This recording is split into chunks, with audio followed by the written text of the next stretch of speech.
51%. By the year 2020, the FDEP hopes to increase that number to 75%. Shantaria Smith, News 20 at 5.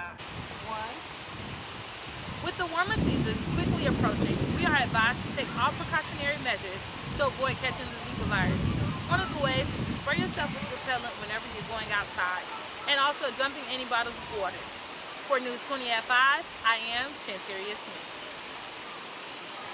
To effectively control flea and ticks, it is necessary to understand their life cycle and habits. By taking action now, you can effectively control severe infestation later in the year. Shantaria Smith, FAMU News 20 at 5. According to the Center of Disease Control, 84 cases of the Zika virus have been reported in the United States, and 21 of those cases are in Florida.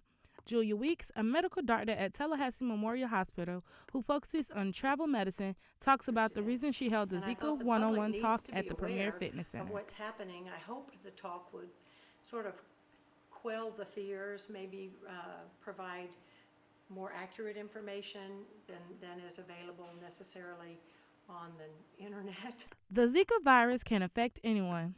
The virus can be sexually transmitted or if bitten by an infected mosquito. If the mosquito bites a pregnant woman, it is likely to affect the baby. The virus seems to be linked in an increase in microcephaly. Microcephaly is a condition in which the baby's head is smaller than expected, often due to abnormal brain development. But Julia Weeks gave us advice on how to avoid the virus. To stay away from the areas where Zika is actively right now. So on the CDC website, there are travel advisories just to let you know the areas where Zika is actively being transmitted, and the other is to protect yourself against mosquito bites. With the warmer seasons quickly approaching, we are advised to take all precautionary measures to avoid catching the Zika virus. One of the ways is to spray yourself with repellent whenever you're going outside, and also dumping any bottles of water. For News 20 at 5, I am Shantaria Smith.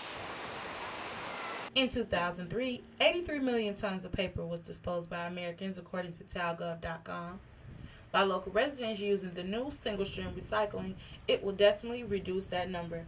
Local recycler Kaylin Polite tells us why she decided to recycle. Because recycling helps preserve energy, and it keeps manufacturers from having to produce from raw materials. And it also keeps down on the amount of landfills and dumpsters they have around America. Although the city of Tallahassee recycling system is different than Leon County's, they are also seeing improvement. Leon County is one of 14 counties to raise awareness about recycling, says Florida Department of Environmental Protection, FDEP.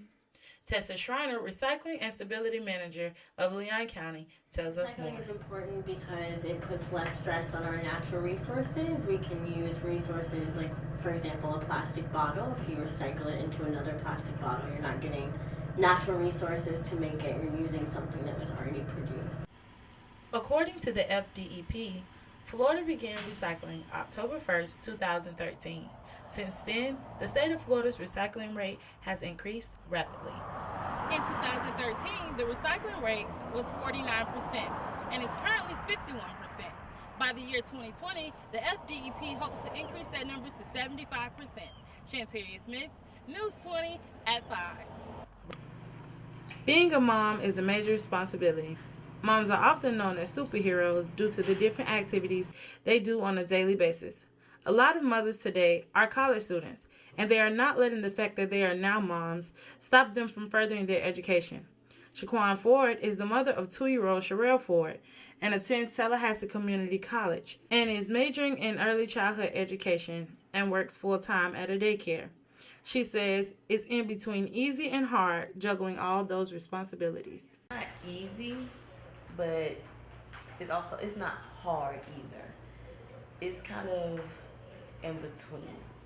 It gets difficult when you get to a point where you feel like you don't have as much help as you think you do, and when you get down to what you feel is the hard time. Most moms set up a daily schedule for them and their baby, so the day will pass by much easier. Being a single mom, it's good to have a support system.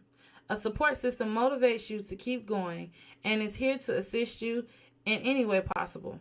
With your daily schedule and the help of your support system, you will become more accustomed to how things flow and how to manage your time.